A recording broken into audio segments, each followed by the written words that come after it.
Halo Sobat Lentera, bertemu kembali bersama dengan saya Riki Kurniawan di Suara Rakyat, Suara Perubahan, yang mana hari ini kita akan membahas mengenai proyek TIJ bikin rugi warga, Komisi C akhirnya meradang. Karena memang pemerintah kota Surabaya sedang mengebut pembangunan tunnel atau terowongan pejalan kaki yang menghubungkan antara Terminal Intermoda Joyoboyo dan juga Kebun Binatang Surabaya. Nah, DPRD Kota Surabaya akhirnya menyoroti pembangunan ini, terutama untuk dampaknya bagi warga sekitar pembangunan. Lalu seperti apa solusi yang berkesinambungan antara pembangunan dan juga kepentingan warga saat ini? Sudah bersama dengan saya, ada Ibu Aning Rahmawati, Wakil Ketua Komisi C DPRD Kota Surabaya. Assalamualaikum, Bu Aning. Assalamualaikum warahmatullahi wabarakatuh. Hari ini kita akan memperbincangkan mengenai proyek tunnel TIJ, Bu Aning, yang sekarang juga masih running, begitu ya. Ini kan nanti rencananya kalau informasi yang saya baca, lebarnya 4 meter dan juga tingginya 172 meter, betul Ibu ya? Progres pembangunan saat ini, tunnel TIJ sudah sampai progres apa dan mungkin kalau di persentase berapa persen Ibu? Iya, jadi memang unik dan menarik tunnel TIJ ini ya. Sesuatu hal yang baru di kota Surabaya, jalan yang berupa terowongan. Sehingga kami dari Komisi C betul-betul memantau baik itu progresnya, kemudian juga dampaknya, sekaligus juga kesinambungannya terkait dengan pembangunan kota Surabaya secara menyeluruh. Ya. Karena bagaimanapun juga sesuatu yang baru ini memerlukan uji coba. Ya. Nah, alhamdulillah proyek pembangunan tunnel yang direncanakan sebetulnya sudah bertahun-tahun yang lalu sejak 2020 dan baru terrealisasi di 2024 ini, dan rencananya memang September selesai gitu ya. Tapi terus mengalami perubahan adendum begitu sampai dengan direncanakan 15 Oktober selesai sampai dengan 15 November selesai, ternyata masih belum mempunyai kepastian terkait dengan kapan selesainya tunnel ini. Dan insya Allah kita terus mengawal sampai dengan diharapkan tidak sampai lewat tahun begitu ya. Desember sudah selesai. Sampai dengan hari ini masih di angka 80% untuk pembangunan tunnel TIJ dan insya Allah juga on progress ya, sepanjang 170 meter panjangnya, kemudian lebar dan tingginya 4 meter. Ini juga kita melihat di lapangan progres dari tunnel ini, finishingnya juga sudah mulai kelihatan gitu. Yang paling penting adalah keterjaminan terkait dengan keselamatan, terkait dengan keamanan, terkait dengan maintenance nanti secara ke depan. Karena memang terowongan itu memberikan dampak yang signifikan bagi masyarakat kota Surabaya ketika proses maintenance-nya juga tidak sesuai dengan spek yang diharapkan. Betul sekali. Dan pembangunan saat ini kan memang terus dikebut Bu Aning ya. Dan kalau Bu Aning melihat sendiri seperti apa urgensi dari pembangunan tunnel TIJ ini untuk masyarakat itu? Ya, jadi begini. Kalau kita berpikir tentang hanya sekedar jembatan yang menghubungkan antara TIJ dengan Kebun Binatang Surabaya, sehingga masyarakat bisa nyaman untuk melewati tanpa terhalang oleh mobilitas kendaraan, mungkin sangat simpel ya. Tapi kalau kita berpikir ke depan tentang bagaimana pemerintah pusat juga sedang menggalakkan, bahkan secara internasional juga sedang digalakkan bagaimana konsep jalan underground, jadi terowongan gitu ya.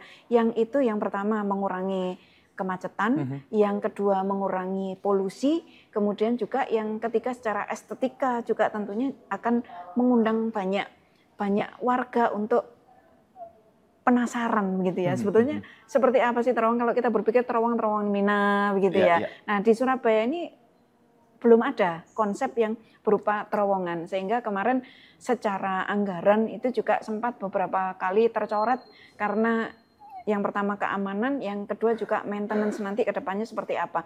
Sempat tercoret beberapa kali, namun alhamdulillah di 2024 ini bisa terlaksana. Ini karena kita ingin seperti alun-alun bawah tanah ini ya. Alun-alun bawah tanah ini juga konsep yang luar biasa dan alhamdulillah sampai dengan sekarang aman gitu. Nah, diharapkan nanti konsep terowongan ini ke depannya sama seperti secara internasional Norwegia, Swedia itu yang hampir sebagian besar jalan-jalan terowongannya juga menarik.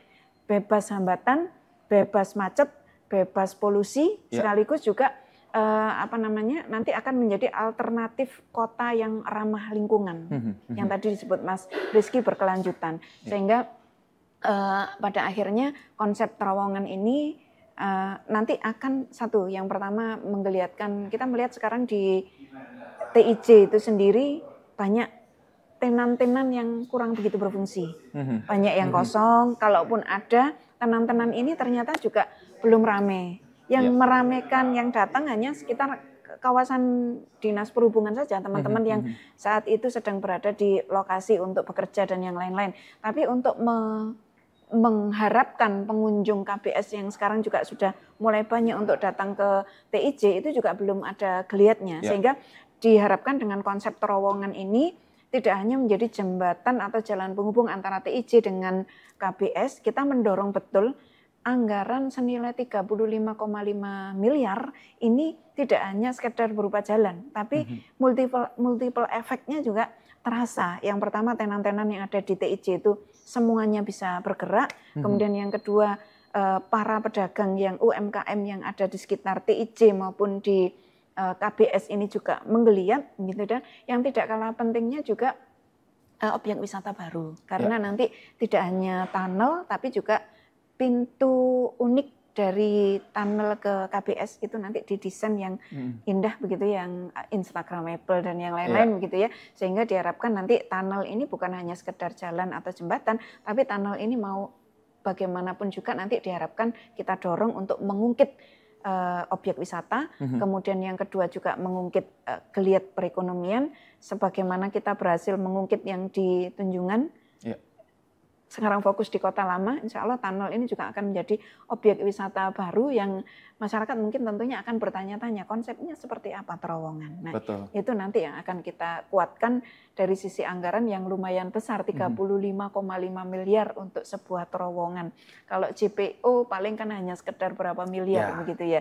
Maka ini menjadi satu objek yang menarik buat warga. Betul, dan kita masih akan tunggu bagaimanakah nanti pembangunan ini bisa mendapatkan manfaat juga untuk masyarakat begitu Bu Aning. Tapi kita nanti akan lebih dalam lagi untuk membahas soal tunnel TIJ ini. Jangan kemana-mana, tetap bersama kami di Suara Rakyat, Suara Perubahan.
Sobat Lentera, terima kasih Anda masih bersama kami di Suara Rakyat, Suara Perubahan. Masih bersama dengan saya, Ibu Aning dari Komisi C DPRD Kota Surabaya. Bu Aning, kita lanjutkan lagi obrolan kita mengenai TIJ. Tadi sudah dipaparkan sedikit mengenai bagaimanakah manfaat-manfaat yang akan diterima oleh masyarakat terkait dengan pembangunan tunnel TIJ nantinya.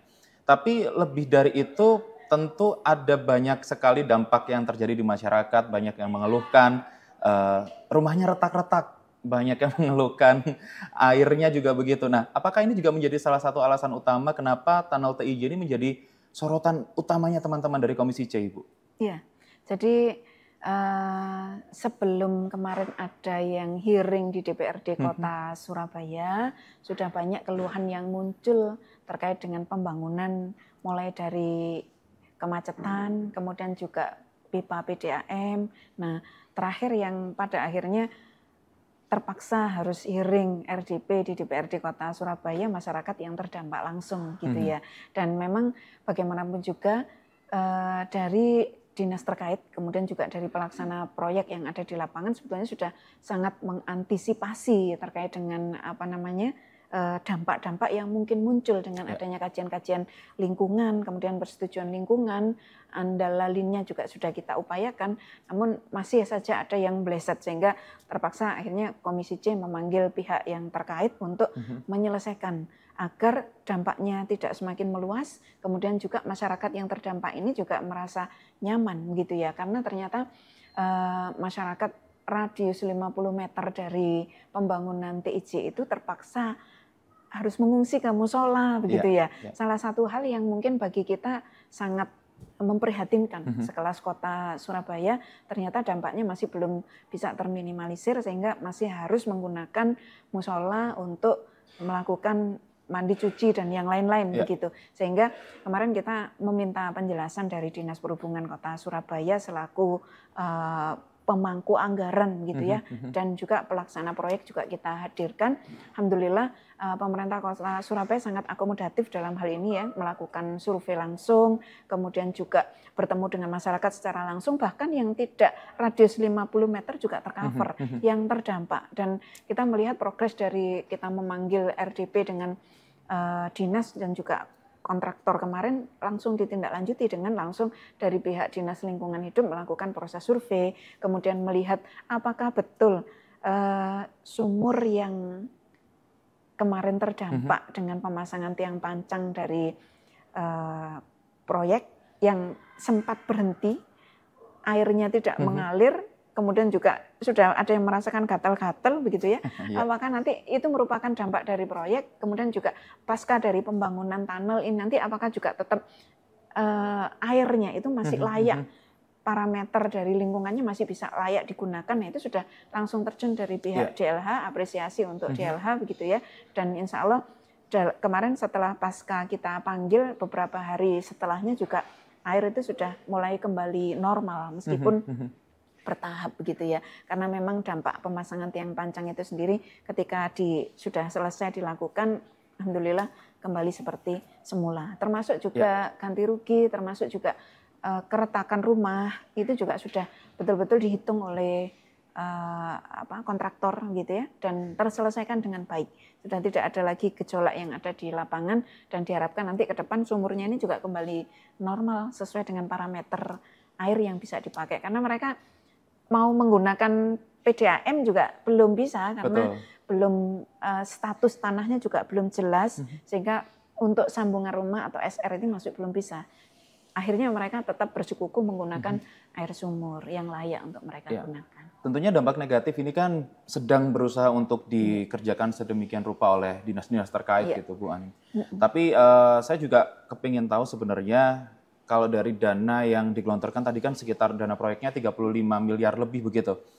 Kalau dari segi transparansi Bu Aning, apakah sebenarnya ini pengadaan, pelaksanaannya sudah sesuai dengan rencana anggaran awal Ibu?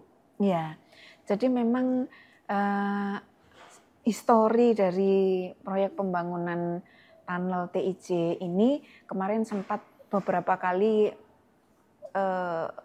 proses pengadaan tertunda, kemudian cancel, dibatalkan begitu ya, karena memang belum ada yang memenuhi kualifikasi dari pengadaan barang dan jasa di pemerintah kota Surabaya. Kalau saya melihat selama ini sampai dengan hari ini pengadaan barang dan jasa dari pemerintah kota Surabaya dari badan AP begitu ya, itu sudah sangat menjaga. Hanya mungkin pembengkakan itu terjadi. Jadi terakhir 35,5 miliar begitu ya, padahal sebelumnya kan tidak sampai 35,5 miliar, di anggarannya bisa 24 miliar. Ini kan pembengkakan, karena mungkin menghitung utilitasnya yang terdampak. Kemudian, karena memang kalau underground itu banyak utilitas yang terdampak, entah itu PDAM, kemudian drainase, sambungan kabel yang lainnya itu luar biasa besar. Sehingga di 2024 ini anggarannya membengkak bisa sampai 10-11 miliar begitu. Nah ini kemarin juga sudah kita panggil dari Dinas Perhubungan selaku pemangku anggaran, itu juga sudah dipaparkan gitu ya rinciannya, sehingga kenapa ketemu 35,5 miliar. Iya. Dan kalau mengenai tata kota sendiri, Bu Aning, sebenarnya kalau pembangunan tunnel TIJ ini seberapa berpengaruh untuk tata kota Surabaya? Apakah memang nantinya akan sesuai dengan rencana tata kota, tata wilayah begitu, Bu Aning? Ya, jadi begini, kalau kita bicara tentang rencana tata ruang wilayah atau RT/RW, alhamdulillah kemarin kita juga Komisi C menjadi Pansus RT/RW. Kebetulan saya di pimpinan Pansus, dan kita historinya memang terminal intermoda Joyoboyo ini nanti kedepannya sudah tidak berupa terminal lagi gitu di rencana tata ruang wilayah. Kalau sekarang ini kemarin sempat menjadi polemik ya kita di rencana tata ruang wilayah Kota Surabaya, karena memang seharusnya terminal Joyoboyo ini menjadi terminal tipe B, di mana kewenangannya ada di kewenangan provinsi, pemerintah provinsi. Namun kita mengusulkan untuk menjadi terminal tipe C. Artinya sudah tidak ada lagi antar kota gitu ya. Sudah tidak ada lagi antar kota. Dan ke depan juga terminal TIJ ini yang menjadi terminal Kota Surabaya itu tidak lagi di dalam terminalnya itu sendiri, tapi di selasar gitu ya, di selasar di wilayah yang tidak masuk ke dalam bangunan TIJ itu sendiri. Itu sudah kita fasilitasi, dan insya Allah di rencana tata ruang wilayah sampai dengan 2038 yang sekarang masih proses dengan kementerian, nanti ada Linsek, itu sudah tidak ada lagi yang masuk di terminal TIJ Intermoda Joyoboyo. Sehingga nanti yang dinamakan terminal itu di luar TIJ Joyoboyo, sehingga diharapkan betul-betul di situ nanti menjadi yang kan di dalamnya itu ada mall pelayanan publik mini, kemudian juga di dalamnya ada penghubung antara TIJ dengan KBS. Di dalamnya ada tenan-tenan yang nanti menggeliatkan ekonomi di Kota Surabaya, istilahnya menjadi pusat pelayanan publik untuk Surabaya Pusat, gitu ya. Surabaya Pusat, sehingga diharapkan nanti sudah tidak lagi ada pergerakan mobilitas transportasi di TIJ, kecuali di wilayah yang memang direncanakan di RT/RW itu nanti menjadi terminal seperti itu. Dan tentu setiap pembangunan pasti ada peran pengawasan, peran evaluasi dari teman-teman Komisi C, dan tentunya evaluasi-evaluasi ini nantinya akan diberikan terus-menerus kepada pihak terkait begitu Bu Aning. Nanti kita akan coba obrolkan soal itu. Dan untuk Sobat Lentera jangan kemana-mana, tetap bersama kami di Suara Rakyat, Suara Perubahan.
Terima kasih Sobat Lentera, Anda masih bersama kami di Suara Rakyat, Suara Perubahan. Bu Aning, kita akan lanjutkan lagi perbincangan kita.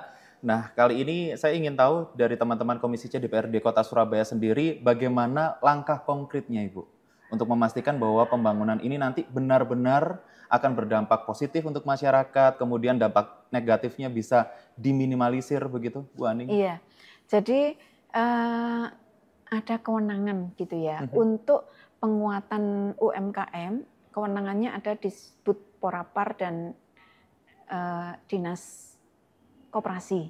Nah, kita berharap leading sektornya dari Disput-Porapar, kebetulan yang menjadi counterpart Komisi C ada di Bapedalitbang. Maka Bapedalitbang harus membuat kita tindak lanjuti dengan memanggil dinas terkait ya. Sebagaimana dulu kita menggeliatkan Jalan Tunjungan.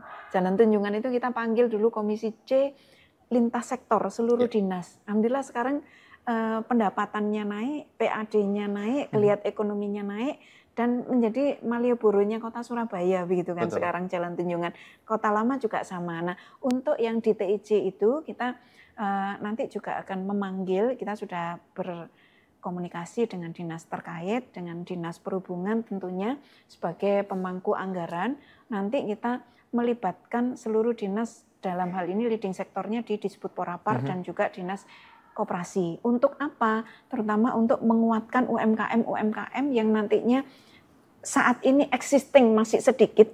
Bagaimana menggenapkan existing itu menjadi lebih banyak lagi sehingga betul-betul tenan-tenan yang ada di TIJ itu bisa menjadi salah satu dari sumber kehidupan ekonomi di Kota Surabaya.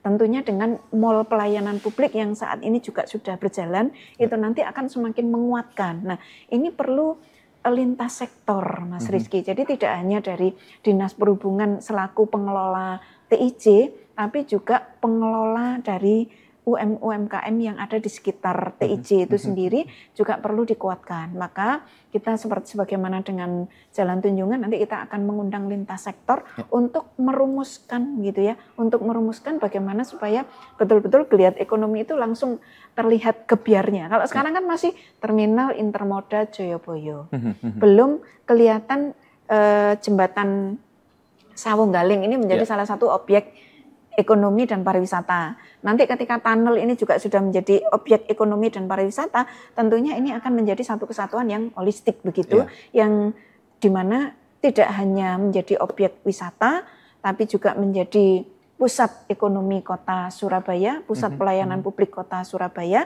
sekaligus juga nantinya mensolusikan terkait dengan permasalahan kemacetan yang ada di sekitaran terminal intermoda Joyoboyo. Jadi memang tidak bisa satu dinas, tapi multi dinas, lintas sektor, dan sekaligus juga bagaimana nanti yang paling penting itu adalah maintenance dan sekaligus juga pasca dari pembangunan TIJ. Nah itu yang perlu kita kuatkan, karena sekali lagi sebagaimana saya sampaikan di awal, dampaknya tidak kecil ketika nanti terjadi permasalahan terkait dengan maintenance terowongan ini, karena ini satu-satunya dan pertama di Kota Surabaya, sehingga pemerintah kota juga fokus dalam hal bagaimana menjaga supaya terowongan itu speknya sesuai, kemudian nanti pada saat ini itu di bawah ya, di bawah tanah, sehingga pada saat dilewati